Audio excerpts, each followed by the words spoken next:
আর সেই রাত্রেই ঘটনাটা ঘটল। ঠিক কত রাত্রে বলতে পারবো না। নতুন জায়গায় ঘুম আসছিল না। মনে হলো ভেজানো দরজাটা খুলে কে যেন ঢুকল। নিস্তব্ধ রাত, শুধু মাঝে মাঝে রেল ইঞ্জিনের ফোসফোসানি আর আক্রোশের গর্জন কানে আসে। বললাম, কে কে? ছায়ামূর্তি বললেন, আমি। বিছানার উপর শটান উঠে বসেছি। অস্পষ্ট হলেও অনুমান করে নিতে কষ্ট হয় না। বললাম, আপনি হঠাৎ? মিলি দেবী বলে উঠলেন, আপনি এখানে আসতে পারেন হঠাৎ, আর আমি আসতে পারি না? এ আমার বাড়ি, আমার স্বামীর ঘর। আমি এখানে খুব সুখে ছিলাম। কেন কেন তুমি এলে? বলো, সত্যি কথা বলো। কে কে তোমাকে এখানে পাঠিয়েছে? হতচকিত নির্বাক বিস্ময়ে আমার কণ্ঠ রোধ হয়ে এলো। বললাম, কি বলছেন আপনি? চিৎকার করো না, পাশের ঘরে আমার স্বামী শুয়ে আছেন। তুমি ললিতকে বলো, মিলি তাকে ভুলে গেছে। কাছারি পাড়া লেনের সেই বাড়িটা, সেই ঘরটা আমার আর মনে নেই। আমি এখন মিলি মল্লিক, আমি এখন পরস্ত্রী।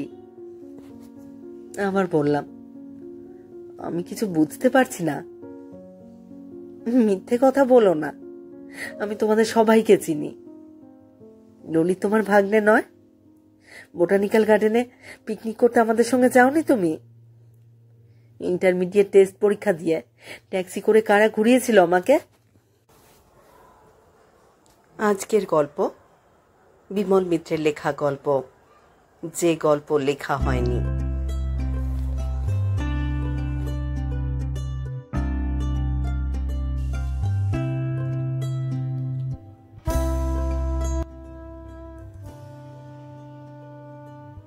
আমার কাছে দূরে দেশে বিদেশে ছড়িয়ে থাকা সকল শ্রোতা বন্ধুকে অনেক অনেক স্বাগত জানাই audio story with Moumita YouTube চ্যানেলে।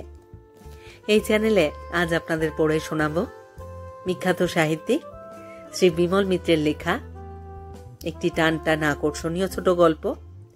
গল্পের নাম যে গল্প লেখা হয়নি। শুনতে থাকুন আজকের গল্প, যে গল্প লেখা হয়নি। মাত্র 2 ওজনের এক টুকরো হিরে, তাই নিয়েই একটা গল্প মাথায় এসেছিল। গল্পটা লেখবার আগে উষাপতিকে একটা চিঠি লিখেছিলাম, তার অনুমতি চেয়ে।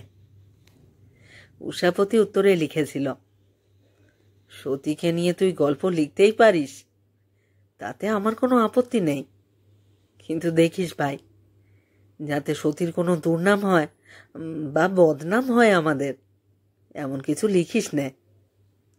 জানিসই তো মেয়ে মানুষদের মন চট করে এমন কাণ্ড করে বসবে। আরো অনেক কথাই লিখেছিল। উষাপতি তখন ছিল পলাশপুরের স্টেশন মাস্টার, এখন বদলি হয়েছে রায়গড়ে। মাইনেও অনেক বেড়েছে, 2 পয়সায় দিক ওদিক থেকেও আসে। নিজেও বিশেষ খরচে স্বভাবের লোক নয়, কিন্তু চিঠি শেষে লিখেছে, তোদের ওখানে যদি কোনো ভালো ডাক্তার থাকে একটু খবর দিয়ে জানাস, সতীকে চিকিৎসা করাতে চাই। অনেক ডাক্তার, বদ্যি, হাকিম, সাধুকে তো দেখালাম, খরচও হচ্ছে প্রচুর, কিন্তু কিছুই হচ্ছে না।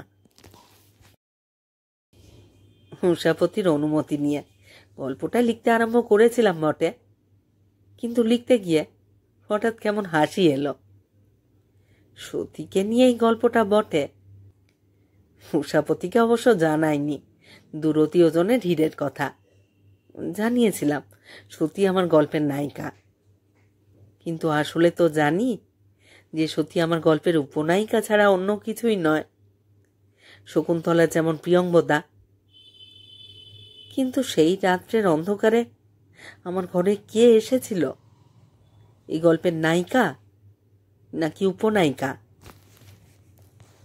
সত্যি সেই রাতটার মধ্যেও যেন কিছু মোহ ছিল, সেটা বুঝি ফাল্গুনী পূর্ণিমার রাত।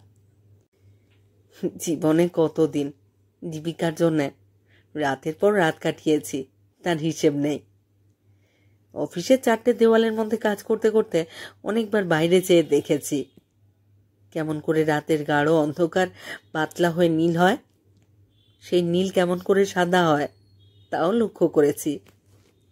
কিন্তু তবু মনে হয়েছে রোজই যেন নতুন দৃশ্য দেখছি। 10 বছর আগের সেই রাতটা যেন আজও আমার জীবনে অনন্য এক একক হয়ে রয়েছে। পলাশপুরের স্টেশন মাস্টারের বাংলোর সেই সঙ্গীহীন ঘরে সারা রাত তো আমার অনিদ্রাতেই কেটেছিল।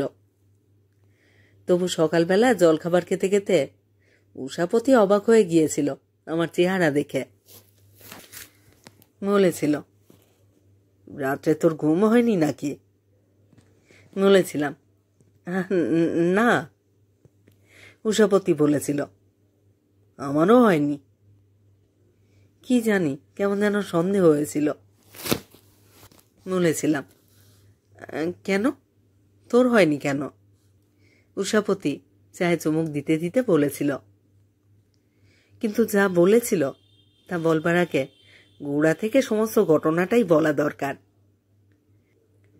উষাপতি তখন সবে বদলি হয়েছে পলাশপুরে, নতুন বিয়ে করে সংসার পেতেছিল ওখানে।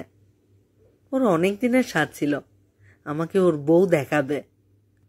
চিঠিতে লিখেছিল কতবার নাকি বেশ নিরিবিলি জায়গা, অন্তত কলকাতার চেয়ে নিরিবিলি নিশ্চয়ই। 4-5টা কলিয়ারি সাইডিং শুধু বেরিয়ে গেছে স্টেশন থেকে। কলিয়ারি ছাড়া স্টেশনের আর কোনো উপযোগিতা ছিল না। মাঝে মাঝে চিঠি লিখত আমাকে, এবার শীতকালে নিশ্চয়ই আসিস, তোর জন্য সব ব্যবস্থা করে রেখেছি। কিন্তু যাওয়া আমার হয়ে ওঠেনি। উষাপতি যখনই ছুটিতে এসেছে দেখা করেছে আমার সঙ্গে, বলেছে, আমার ওখানে গেলি না তো একবার? বিশেষ করে স্টেশন মাস্টারের বাড়িতে অতিথি হওয়ার একটা লোভ ছিল বরাবর। মুরগি, মাছ, ডিম, ঘি সবই স্টেশন মাস্টারের প্রায় বিনা পয়সার প্রাপ্য।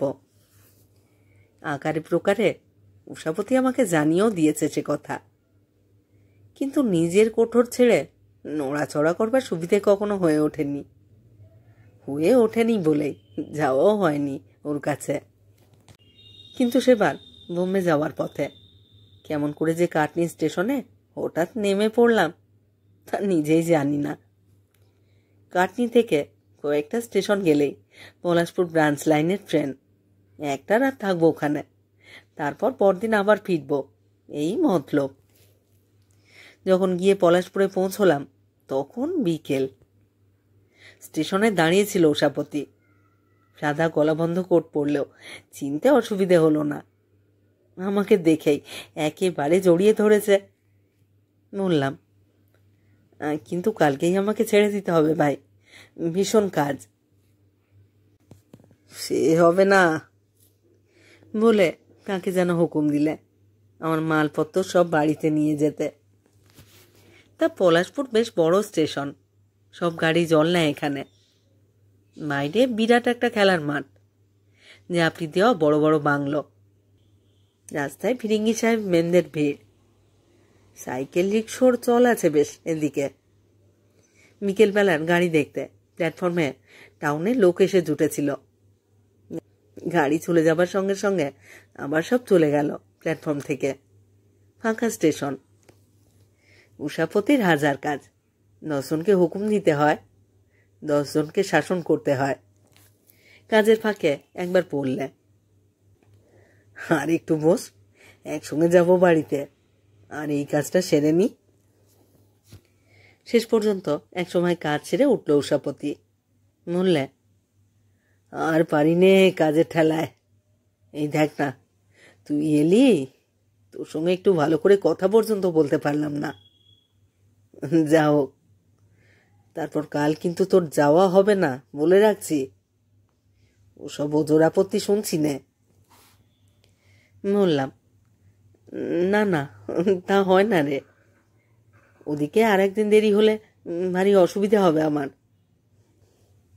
সেই কৈফিয়ত দিস তুই মিলির কাছে, তার হাতে তোকে ছেড়ে দিয়ে আমি খালাস ভাই।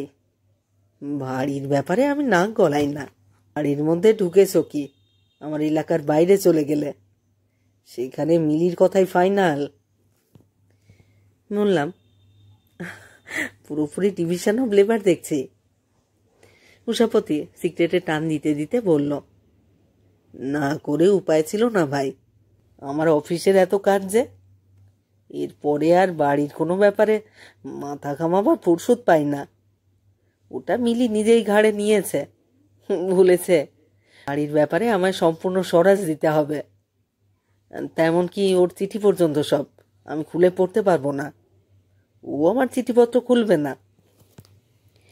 তারপর একটু থেমে বললে, এই যে তুই এলি, কি খাবি না খাবি সমস্ত ভাবনা তার, কোথায় শুবি কি করবি ও নিয়ে আমায় আর মাথা ঘামাতে দেবে না। বললাম, এরকম স্ত্রী পাওয়া তো সৌভাগ্যের কথা রে। উষাপতি হাসল, বেশ যেন পরিতৃপ্তির হাসি। বললে, তা জানি নে, তবে যারা এসেছে বাড়িতে দেখেছে মিলিকে, তারা তো বলে আমার নাকি স্ত্রীভাগ্য ভালো। তবে বিয়ে তো একটাই করেছি, তুলনামূলক বিচার করতে পারবো না ভাই। উষাপতি আমার বলতে লাগলো, আমি অবশ্য তোদের অনেকদিন পরে বিয়ে করেছি, বলতে পারিস একটু বুড়ো বয়সেই। মনে একটা ভয় ছিল বরাবর, এই বয়সে বিয়ে করে হয়তো আরেকজনকে কষ্ট দেব, কিন্তু কিন্তু বলে কথাটা শেষ করতে পারল না উষাপতি। আত্মতৃপ্তির এক বাংময় হাসিতে আবার ভরে উঠল উষাপতির মুখ। সে হাসি গোপন করতে চেষ্টা করল না উষাপতি। বললাম, তাহলে বিয়ে করে খুব সুখী হয়েছিস বল? বিয়ে করবো না বলে যেরকম পণ করেছিলি তুই। উষাপতি আবার হাসল, বললে, সুখী? তবে আমি মিলিকে বলেছিলাম বিয়ে পরীক্ষাটা দিয়ে দিতে, কারণ বরাবর ফার্স্ট ডিভিশনে পাশ করে এসেছে। শেষকালে আমাকে না দোষ দেয় যে তোমার জন্য আমার ডিগ্রিটা পাওয়া হলো না। তা কি বলে জানিস? বললাম, কি বলেন? মিলি বলে, কিন্তু মিলি যে কি বলে তার বলা হলো না। হঠাৎ লেজ নাড়তে নাড়তে একটা বিলিতি টেরিয়ার কুকুর এসে আপ্যায়ন জানাতে লাগলো উষাপতিকে। উষাপতি বললে, আরে তুই ঠিক টের পেয়েছিস দেখছি। বললাম, তুই আবার কুকুর পুষেছিস নাকি? আরে আমি পুষতে যাব কেন, মিলির কুকুর, মিলির ছোটবেলাকার কুকুর, বিয়ের পরেও এসেছে সঙ্গে। যাগে, যে কথা বলছিলাম। বলে উষাপতি আবার পুরনো প্রসঙ্গে ফিরে এলো। গলা নিচু করে হাসতে হাসতে বললে, কালকে আমাদের বিয়ের বার্ষিকী গেছে কিনা, খুব খাওয়া দাওয়া হয়েছিল, কুকুরটা খুব খুশি আছে তাই। তা সেই উপলক্ষে হিরে বসানো একটা নেকলেস দিয়েছি ভাই মিলিকে, আনিয়েছি কলকাতা থেকে। তুই একবার দেখিস তো ব্যাটারা ঠকালো কিনা, নাকি ঠিক দাম নিয়েছে। বললাম, কত দাম নিলে? 1400 টাকা নিয়েছে। 1400 টাকা নিয়েছে অবশ্য, তা নিগে, সেজন্যে কিছু নয়। উপরি পয়সা ওয়াগান পিছু পিছু কিছু পাওয়া যায়। খুলিয়ারি যতদিন আছে ভাই, টাকার অভাবটা নেই ততদিন।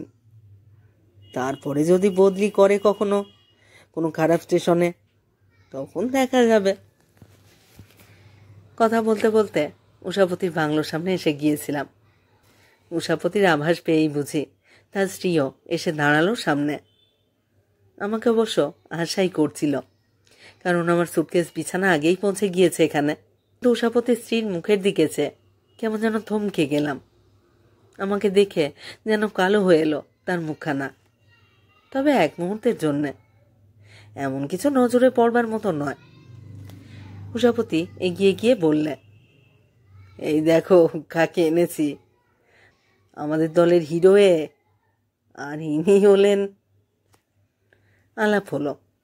এবার হাসি মুখে অভ্যর্থনা করলেন মিলি দেবী। টেবিলে গিয়ে বসলাম। চায়ের সরঞ্জাম তৈরি ছিল। চা তুলে নিয়ে উষাপতি বললে, কিন্তু ও কি বলেছে জানো? ও নাকি কালই চলে যাবে। মিলি দেবী হঠাৎ অবাক হয়ে আমার দিকে চাইলেন। ও মা, সে কি? তা বললে শুনছি না। কাল আপনার যাওয়া চলবে না। উষাপতি বললে, এখন তোমার হাতে ভার দিয়ে দিলাম, আমার আর কিছু করবার নেই, যা ভালো বুঝো করো। মিলি দেবী হাসে হাসে বললেন, তাই নাকি? বললাম, ক্ষমা করবেন, এবার পরের বার বরং থাকবো। যতদিন বলেন ততদিন থাকবো, এবারে বিশেষ জরুরি কাজে। মিলি দেবী বললেন, বাড়িতে যখন আমার এলাকার মধ্যে এসেইছেন, তখন আপনাকে দুদিন থেকে যেতেই হবে। আমরা বিদেশে পড়ে থাকি, একটু বুঝি দয়া মায়া নেই আপনাদের? উষাপতি হাসতে লাগলো। হাসতে লাগলাম আমিও। মিলি দেবীও হাসতে লাগলেন। কথা বলতে বলতে উষাপতি হঠাৎ বললে, মিলি, তোমার নেকলেসটা দাও তো, একবার দেখাই। বললাম, আমি তো এখান থেকেই দেখতে পাচ্ছি বেশ, ওর গলাতেই তো বানাচ্ছে ভালো, কেন আর? উষাপতি বললে, না না, তা কি হয়, হাতটা খুলে দাও, বেটারা ঠকালো কিনা জেনে নেওয়া ভালো। এ আমাদের ভালো সমজদার একজন, ওদের ফ্যামিলিতেই সব জিনিস অনেক আছে। মিলি দেবী নেকলেসটা খুললেন। বেশ চমৎকার জিনিসটা মনে হলো। দেখে মনে হলো ন্যায্য দামই নিয়েছে। নতুন ডিজাইনে জড়োয়ার কাজ করা হার, ঠিক লকেটের উপর একটা দূরতির হিরে জলজল করছে। হারটা ফিরিয়ে দিয়ে বললাম, বড় সুন্দর জিনিস, আপনার কিন্তু পছন্দ আছে বৌদি। মিলি দেবী খানিকটা পরে চলে যাবার পর উষাপতি বললে, বেশি বয়সে বিয়ে করলে এসব গুণগার দিতে হয় ভাই। বললাম, কেন? এই কথা বলছিস কেন? উষাপতি সেই প্রশ্নের উত্তর না দিয়ে কি একটা কাজে পাশের ঘরে চলে গেল। আমিও এদিক ওদিক চেয়ে দেখতে লাগলাম। বড় লোক হয়েছে উষাপতি এখন, জীবনে সুপ্রতিষ্ঠিত হয়েছে, সুন্দরী স্ত্রী পেয়েছে। শুধু সুন্দরী স্ত্রী নয়, সুশিক্ষিতা, বিদুষী বলা চলে। হয়তো উষাপতি নিজের ঐশ্বর্য দেখাতেই আমাকে এতবার আসতে নিমন্ত্রণ করেছিল। তবু খুশি হলাম দেখে যে তার জীবন সার্থক হয়েছে, বিয়ে করে সুখী হয়েছে সে। বাপ মা মরা উষাপতি বড় গরিব ছিল আমাদের দলের মধ্যে। মরা বড় রুচ্চাসা, একদিন আমাদের সমান পর্যায়ে এসে দাঁড়াবে। এতদিন পরে তা সফল হয়েছে, দেখে আনন্দই হলো। অনেকদিন আগেকার কথা, ভালো করে সব মনে নেই, শুধু মনে আছে বেশ আনন্দে হাসিতে গল্পে কেটে গেল সে সন্ধ্যেটা। আরও মনে আছে বারবার মিলি দেবী কেবল বলছেন, কাল কিন্তু আপনার যাওয়া হবে না, তা বলে দিচ্ছি, আর একটা দিন আপনাকে থাকতেই হবে। আর সেই রাত্রেই ঘটনাটা ঘটল। ঠিক কত রাত্রে বলতে পারবো না। নতুন জায়গায় ঘুম আসছিল না। মনে হলো ভেজানো দরজাটা খুলে কে যেন ঢুকল। নিস্তব্ধ রাত, শুধু মাঝে মাঝে রেল ইঞ্জিনের ফোসফোসানি আর আক্রোশের গর্জন কানে আসে। বললাম, কে কে? ছায়ামূর্তি বললে, আমি। বিছানার উপর শটান উঠে বসেছি। অস্পষ্ট হলেও অনুমান করে নিতে কষ্ট হয় না। বললাম, আপনি হঠাৎ? মিলি দেবী বলে উঠলেন, আপনি এখানে আসতে পারেন হঠাৎ, আর আমি আসতে পারি না? এ আমার বাড়ি, আমার স্বামীর ঘর, আমি এখানে খুব সুখে ছিলাম। কেন কেন তুমি এলে? বলো, সত্যি কথা বলো, কে কে তোমাকে এখানে পাঠিয়েছে? হতচকিত নির্বাক বিস্ময়ে আমার কণ্ঠ রোধ হয়ে এলো। বললাম, কি বলছেন আপনি? চিৎকার করো না, পাশের ঘরে আমার স্বামী শুয়ে আছেন। তুমি ললিতকে বলো মিলি তাকে ভুলে গেছে। কাছারি পাড়া লেনের সেই বাড়িটা, সেই ঘরটা আমার আর মনে নেই। আমি এখন মিলি মল্লিক, আমি এখন পরস্ত্রী। আবার বললাম, আমি কিছু বুঝতে পারছি না। মিথ্যে কথা বলো না, আমি তোমাদের সবাইকে চিনি। ললিত তোমার ভাগ্নে নয়? বোটানিক্যাল গার্ডেনে পিকনিক করতে আমাদের সঙ্গে যাওনি তুমি? ইন্টারমিডিয়েট টেস্ট পরীক্ষা দিয়ে ট্যাক্সি করে কারা ঘুরিয়েছিল আমাকে? আমরা গরিব ছিল, তাই তোমাদের সাহায্য আমরা তখন নিয়েছি। কিন্তু এখন তো আমি বড় লোকের স্ত্রী, এখন তোমাদের প্রয়োজন আমার মিটে গেছে। এখন শাড়ি দিতে এলেও নেব না, আমি গয়না দিতে এলেও নেব না, সিনেমা দেখাতে এলেও যাব না তোমাদের সঙ্গে। কেন কেন এসেছো তুমি? একজনকে পাগল করে দিয়েছো বলে ভেবেছ কি আমাকেও করবে? সত্যি বলো তো, কিছু মনে পড়ছে না? ললিত নামে কোনো ভাগ্নে দূরে থাক, ও নামের কোনো বন্ধুও আমার কোনো কালে ছিল না। কি জানি কি খেয়াল হলো, বললাম, হ্যাঁ পড়েছে। ললিত তোমাকে পাঠিয়েছে না? সত্যি কিনা বলো। এবারও বললাম, হ্যাঁ। আমি তোমাদের সকলকে চিনি, জানতাম না আমার স্বামীর সঙ্গে তোমার বন্ধুত্ব আছে। কিন্তু তোমাদের পায়ে পড়ি, আর কখনো এসো না এখানে। এখানে যাও, কাল সকালেই চলে যেও, চলে যেও এখান থেকে, বুঝলে? বললাম, যাব। হ্যাঁ হ্যাঁ, তাই যেও। শরীরটাতে একটা ঝাঁকুনি দিয়ে মিলি দেবী যেমন এসেছিলেন তেমনই চলে গেলেন। তারপর সমস্ত রাত আমার ঘুম হলো না। মনে হলো, কার ভুল, আমার নাকি মিলি দেবীর? আর কখনো কোথাও ওকে দেখেছি বলে তো মনে পড়ছে না। কে ললিত? কার ভাগ্নে? কবে কার সঙ্গে বোটানিক্যাল গার্ডেনে ঘুরেছেন? কবে ঘুরে বেরিয়েছেন ট্যাক্সিতে? আমার চেহারার সঙ্গে কি অন্য কারোর চেহারার বা নামের মিল আছে? সমস্ত নিজের স্মৃতির অলি গলি ঘুঁজি সমস্ত তন্ন তন্ন করে খুঁজেও কোনো কিনারা করতে পারিনি। ভোরবেলায় বিছানা ছেড়ে উঠেছি। উষাপতি তারও আগে উঠেছে। চায়ের টেবিলে পোশাক পরে তৈরি সে, এখনই বোধহয় ডিউটিতে যাবে। পাশে কালকের মতোই মিলি দেবীও বসে, কিন্তু চেহারার মধ্যে কোনো বৈলক্ষণ্য নেই। উষাপতি আমাকে দেখে বললে, কাল রাত্রে তোর ঘুম হয়নি নাকি? এরকম চেহারা কেন রে? বললাম, না, নতুন জায়গা বলে হয়তো। উষাপতি বললে, আমারও হয়নি। জিজ্ঞেস করলাম, কেন?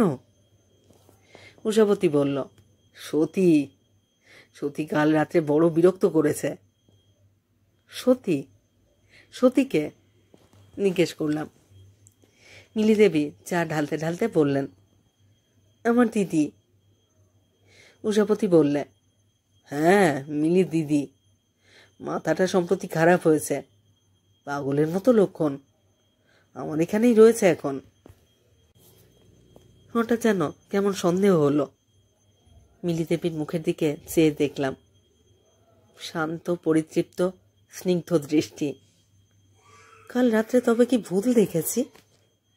পাগলের প্রলাপ শুনেছি কেবল?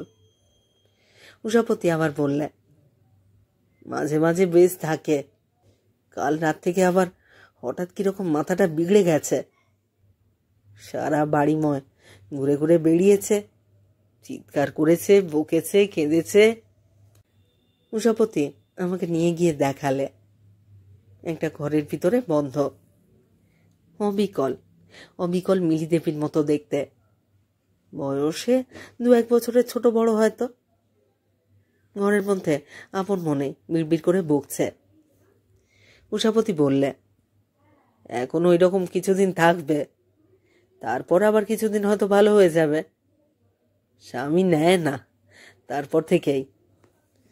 কিন্তু তুই আজকে থাকছিস তো? বললাম, না ভাই, আজ পারবো না থাকতে। উষাপতি মিলির দিকে চেয়ে বললে, ও কি বলছে শোনো, থাকবে না নাকি আজ? মিলি দেবী তেমনি স্নিগ্ধ হাসিতে উজ্জ্বল হয়ে উঠলেন। বললেন, না না, তা হবে না, থাকতেই হবে কিন্তু। চা খেতে খেতে হঠাৎ উষাপতি একবার স্ত্রীর দিকে কৌতূহলী হয়ে কি যেন দেখতে লাগলো। কাছে গিয়ে গলার নেকলেসটা দেখে বলল, এ কি, তোমার লকেটের হিরে কোথায় গেল? কই দেখি, কি সর্বনাশ!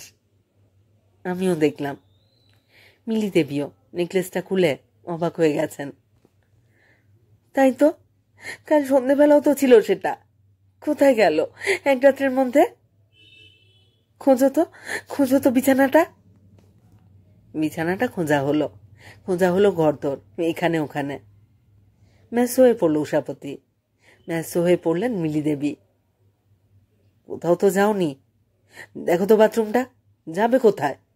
হাওয়ায় তো উড়ে যেতে পারে না। শোবার ঘর, হল ঘর, নয়তোবা বাথরুম। কিন্তু বৃথা চেষ্টা। সেদিন কোথাও সেই দূরতি ওজনের হিরে আর খুঁজে পাওয়া যায়নি।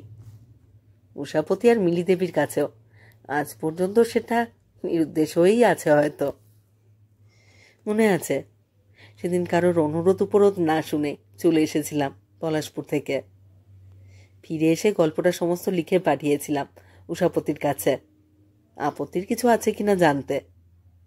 উত্তরে উষাপতি লিখেছিল, মিলিও তোর গল্পটা মন দিয়ে পড়েছে রে, বলেছে গল্পটা ভালো হয়েছে, কিন্তু যেন অসম্পূর্ণ মনে হলো লেখাটা। দূরতি হীরের কথাটা গল্পের পক্ষে নাকি অবান্তর হয়ে গেছে। গল্পের সঙ্গে ওর যোগাযোগ কি তা বোঝা গেল না। আমি অবশ্য সাহিত্যের কি বা বুঝি। যাই হোক, সেই হিরেটা এখনো পাওয়া যায়নি, পাওয়া যাবেও না বোধহয়। আজ একবার ভাবি মিলি দেবীকে চিঠি একটা লিখবো নাকি হিরেটা আমার কাছেই আছে, জানিয়ে দেব নাকি যে সেদিন ভোরবেলা নিজের হাতে বিছানাটা বাঁধবার সময় আমার শোবার ঘরে সেটা আমি কুড়িয়ে পেয়েছিলাম, সেই দূরতি ওজনের হিরেটা। কিন্তু আবার ভাবি, থাক না, উষাপতি স্ত্রী নিয়ে সুখে ঘর সংসার করছে, ওদের সংসারে আগুন জ্বেলে লাভ কি? আমার এই গল্প যদি অসম্পূর্ণ থাকে তো থাক, আমি জীবনে আরো অনেক সম্পূর্ণ গল্প লিখতে পারবো, কিন্তু ওরা সুখে থাকুক। আমার একটা সামান্য গল্পের চেয়ে ওদের জীবন যে অনেক দামি।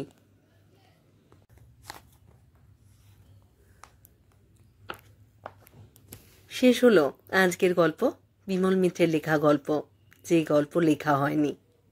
কেমন লাগলো আজকের গল্পটি? কেমন লাগছে আমার পাঠ এবং পরিবেশনা?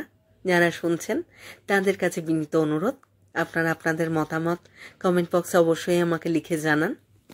আর যারা এখনো সাবস্ক্রাইব করেননি চ্যানেলটি, তাদের অনুরোধ সাবস্ক্রাইব করে আমার সাথে থেকে নিয়মিত শুনতে থাকুন নতুন নতুন বাংলা গল্প। সবাই খুব ভালো থাকুন, সাথে থাকুন। ফিরে আসছি খুব শীঘ্র নতুন গল্প নিয়ে। আর হ্যাঁ, ভিডিওটিকে হাইপ করে দিতে ভুলবেন না।